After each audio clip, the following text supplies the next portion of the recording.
ladies and gentlemen, and welcome to another episode of the CD Racoola Show. Today on the show, we'll be reviewing not one, but two movies. Shh, be very quiet. It's a little 2-for-1 deal. That movie is, wait for it, I love making you wait. A Quiet Place! I hope I wasn't being too loud for you, was I? I will be touching on both part 1 and 2 in today's episode. I won't usually do 2 movies at a time, but sometimes I will. First off, let's talk a little bit about Quiet Place actor, producer, and writer John Krasinski. In one of my earlier episodes, I talked about actors that I thought had a tough time getting out of certain roles. Pigeonholed, I believe I said there. Especially television actors. I think a lot of people could easily put John into that genre, as he had immense success as Jim from the hit show The Office. If you ask old CD, though, I actually don't think John Krasinski fits that mold. I think he was great in A Quiet Place and had no problem playing his role to perfection in the film. I even found myself thinking that I would like to see him dip his toe into more horror film, be it through writing, directing, or even acting, of course.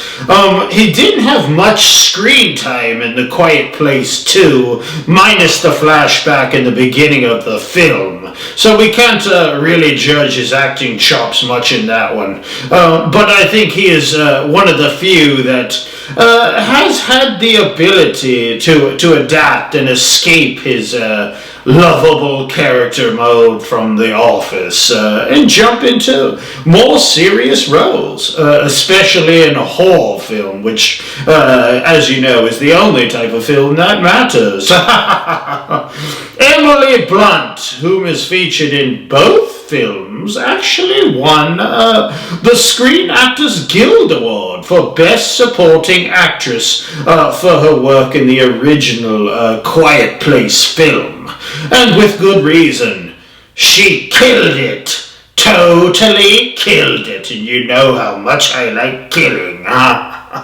She reprises her role as Evelyn Abbott and takes the lead of the film The Quiet Place 2 and does fantastic in that film. Oh, by the way, did I mention that her and Krasinski are married off-screen? Well, isn't that just too cutesy little patootsy? What a little cutesy couple. Well, goody gumdrops for them. Now let's delve into the real horror aspects of the film.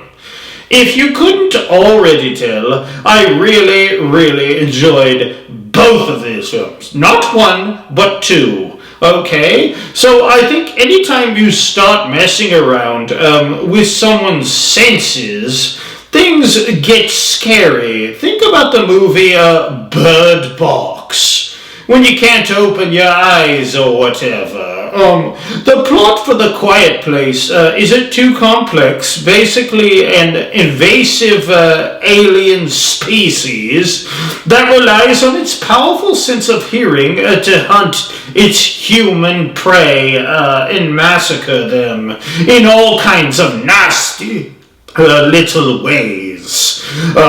Let's be honest, most of you loudmouths out there wouldn't last 1 second if this actually happened. Just think about it for a second. You humans can't shut your pie holes. You just can't. You try being a vampire and sleeping during the day while everyone is outside screaming around like a bunch of wild banshees. The other day, okay, listen to this story. The other day, I'm trying to take a nap in my coffin, and the people outside my window are screaming around, playing the game Pokemon Go. Give me a break, Pokemon Go. Okay, can't you catch your Pokemon quietly? Okay, come on. Like, give me a break. I need my beauty sleep, baby. You know I do. I don't just wake up like this. It takes time and effort to look this good. This film, however, has you holding your breath the whole time, it seems, because you never know when someone is going to make a random noise that will set the bloodthirsty aliens' wrath down upon them. Neither film quite explains necessarily who these aliens are, or what they want, or really where they come from. All we really know from the second film's flashback scene is that they came from space. Somewhere when a meteor or an asteroid, I don't really know the difference. I'm sure someone will tell us the difference on there, some little smarty pants. Hits the Earth, so aliens, how original? Not really. But there is something to this film, and the way this film holds you on the edge of your seat. It reminds me a bit of the Final Destination films, where you expect any minute something terrible to happen, and quite honestly, it doesn't disappoint. I've got a question for you bozos out there. What horror movie do you think holds you on the edge of the seat? From start to finish, not just a scene or two, but from the beginning till the very end. Comment down below, or be a little boring Billy, and just don't comment at all. Whatever. I don't like to spoil all the fun for you guys, but if you haven't seen the films yet, be sure to look for the toy rocket ship in the beginning of each. Kind of a little fun ode to the first film that's thrown in there in the second film. Just a little, what do they call them? Easter eggs? I think it's called an Easter egg, maybe. Okay, I don't know. It does have significance. You can trust old CD on that.